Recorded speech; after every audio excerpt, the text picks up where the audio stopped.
If you are one of those people that love cleaning videos, I am going to be cleaning my altar room today and a few of my statues because everything is covered in dust and dog hair and incense. It just needs a good old vacuum in here. And I'm going to do a Juniper cleansing at the end. Now, I don't know about you, but I like to start my cleaning top to bottom, so we're going to start with the windows.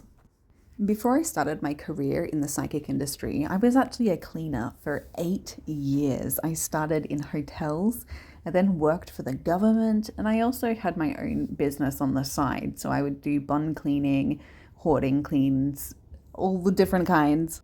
In fact, I thought that that's where my social media was going to lead me to begin with, was doing cleaning videos, but we ended up doing readings for people online. Honestly, nothing works better than vinegar and a microfiber cloth. I think you guys would have loved the videos that I would have been able to film back then when I was doing this as a job. I came across some very interesting, unique things. But I have always loved cleaning. I don't see dirt as filthy. I just see it as something that I can get my hands into and fix.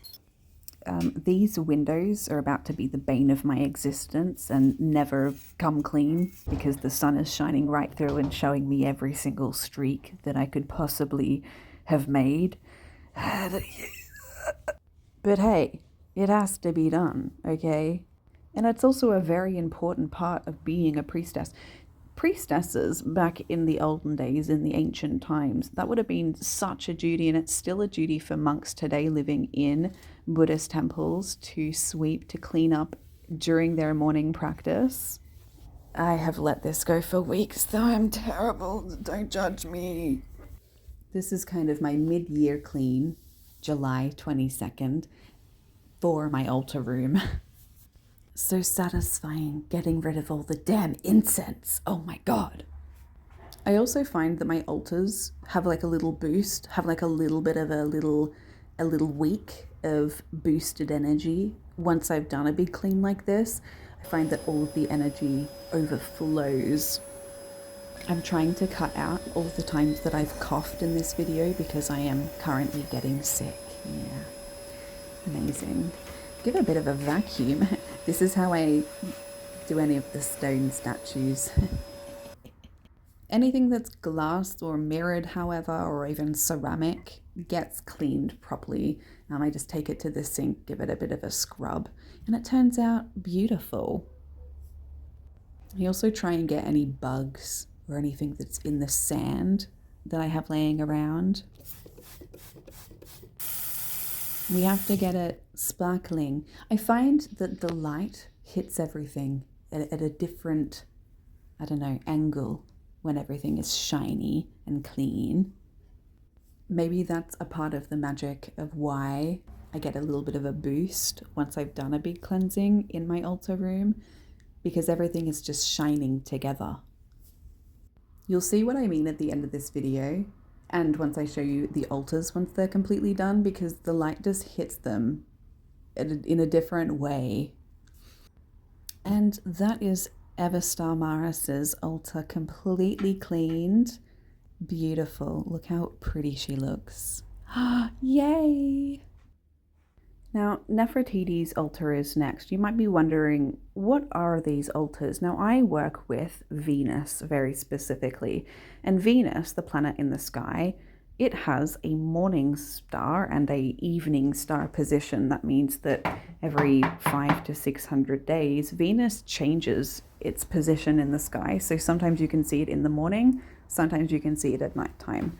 But because I work with Venus, I have 2 altars, one for the evening and one for the morning. My name is Everstar because I work with both, and the entity that you see, Everstar, is working with both, technically. But she's our light bringer. She's our ocean. Whenever I polish this statue, it kind of reminds me of putting makeup on someone. I just feel like I'm doing Nefertiti's makeup.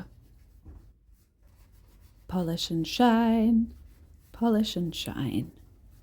Wax and polish. Wax on, wax off.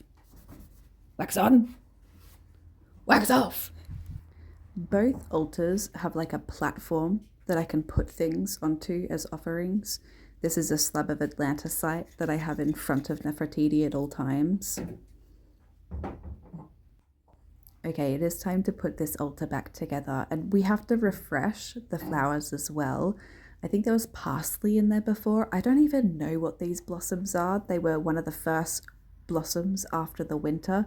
I was hoping I'd have some winter daphne, but it hasn't bloomed yet. Oh my God, I'm gonna get the best plant this year. But yeah, I have no idea what these flowers are. Some sort of blossom, a winter blossom. Oh, sparkly, beautiful. And make sure that you do each part. Underneath this altar, there is all of my crap laying around. There we go, much better, perfect, sparkly. Why is it when you're cleaning, it always looks worse before you're done?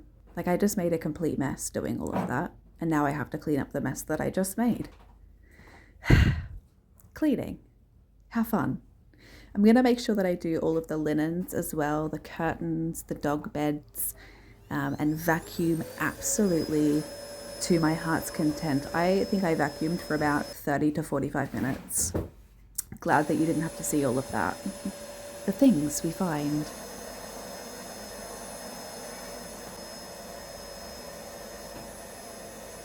See, this is actually my type of workout. I don't go to the gym, I just do this.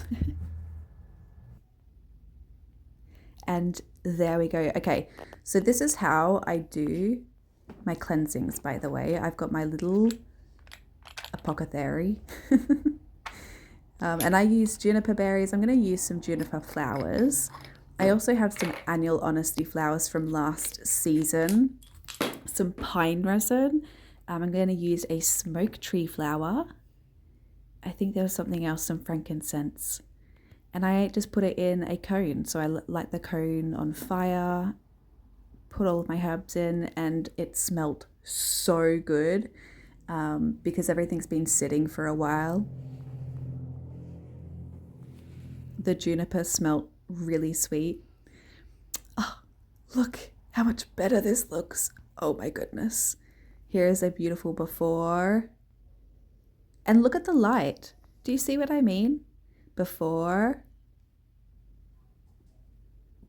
and after. The light just changes. Before. Boom.